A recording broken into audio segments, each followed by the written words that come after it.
కాలం గడుస్తున్న కొద్దీ షుగర్ జబ్బు మన కంటి చూపుకు ఎసరు పెడుతుంది. షుగర్ జబ్బులాగే హై బీపీ కూడా మన కళ్లకు ప్రమాదకారే. చాలా ఏళ్లుగా అధిక రక్తపోటుతో బాధపడుతున్నప్పుడు మన కంటిలోని నరాలపైన ఒత్తిడి పెరుగుతుంది. దీంతో దృష్టికి సంబంధించి అనేక సమస్యలు తలెత్తే ప్రమాదం ఉంటుంది. ఈ రకమైన పరిస్థితిని డాక్టర్లు హైపర్ టెన్సివ్ రెటినోపతిగా పిలుస్తారు.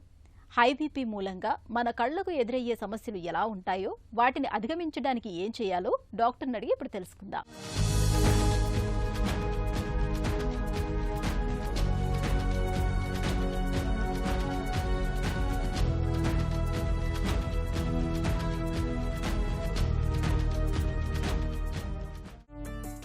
హైపర్ టెన్సివ్ రెటినోపతి అంటే ఏంటి?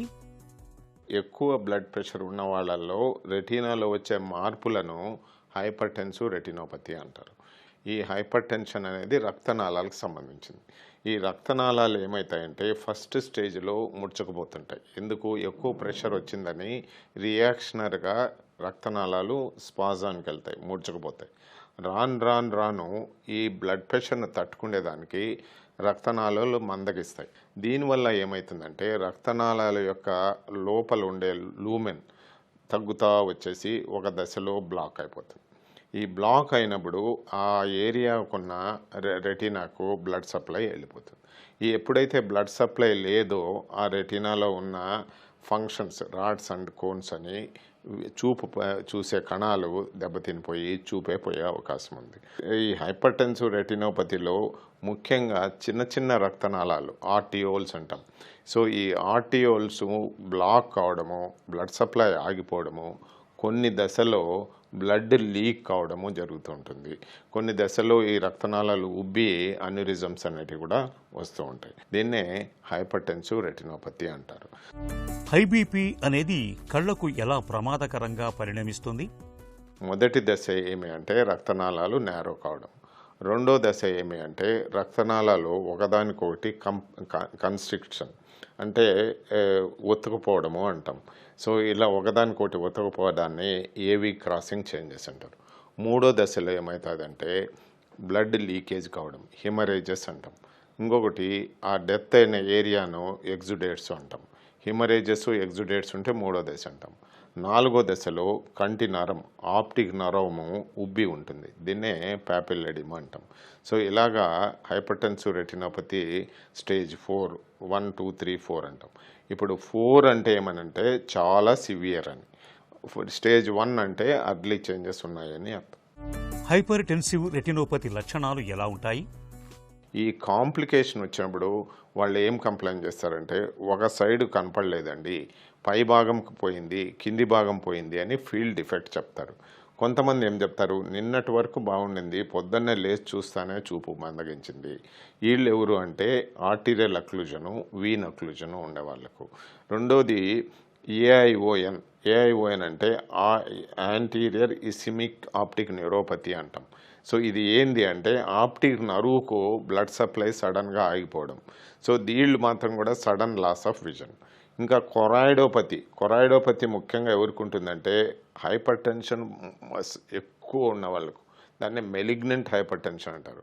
ఇకపోతే ఆప్టిక్ నరువుకు ఉన్నది సెంట్రల్ రెటినల్ ఆర్టరీ అని, సీలియరీ ఆర్టరీస్ అని ఉన్నాయి. ఈ ఆర్టీరియల్ బ్లాక్ వచ్చినప్పుడు ఆప్టిక్ న్యూరోపతి వచ్చి అక్కడ కూడా సడన్ లాస్ ఆఫ్ విజన్ ఉంటుంది. కాబట్టి హైపర్ టెన్సివ్ రెటినోపతిలో సిమ్టమ్స్ ఎప్పుడు ఉంటాయి అంటే కాంప్లికేషన్ వచ్చినప్పుడు. ఈ కాంప్లికేషన్స్ ఏమి అంటే మ్యాకులర్ ఎడీమా ఒకటి, రెటినల్ వీన్ అక్లూజన్ ఒకటి, రెటినల్ ఆర్టీరియల్ అక్లూజన్ ఒకటి, న్యూ వెజల్స్ వచ్చేసి బ్లడ్ కారడం, విట్రియస్ లోపల బ్లడ్ కారడం ఒకటి, రెటీనా ఊడిపోవడం ఒకటి, ట్రాక్షనల్ రెటినల్ డిటాచ్మెంట్ అంటారు. కాకపోతే కంటి ప్రెషర్ పెరగడం, దీన్నే సెకండరీ గ్లాకోమా అంటారు. రక్తపోటు మూలంగా చూపు దెబ్బతింటున్నట్లు ఎలా గుర్తిస్తారు? ఒకటి ఏమంటే dilated examination of the I. కంటిలో చుక్కలు వేసేసి వెనక భాగం రెటీనాను పరీక్షిస్తాం. ఈ రెటీనా పరీక్షించేదాన్ని ఫండోస్కోపీ అని, ఆఫ్థల్మోస్కోపీ అంటాం.